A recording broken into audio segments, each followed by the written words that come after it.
Kung murang ulam ang inyong hanap, ay tiyak pasok sa inyong panlasa ito, lalo na sa mga bata. Ito mga idol, napirito na natin ang manok at saka natin binuhusan ng salsa.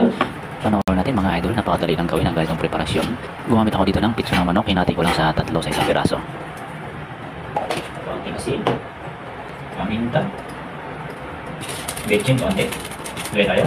So, konting curry powder, pampakulay lang. Isang harina, tansyahan na lang dito.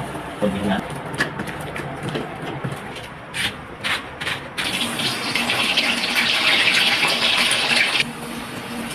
Sibuyas, bawang, luya, ang margarin. Harina, isang kutsara.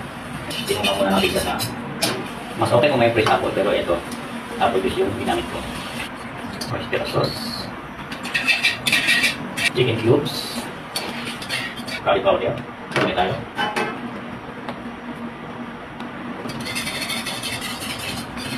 So, gawin natin yung carrots. Saka patatas. Sorry. Ganda tinatangling tubig pa.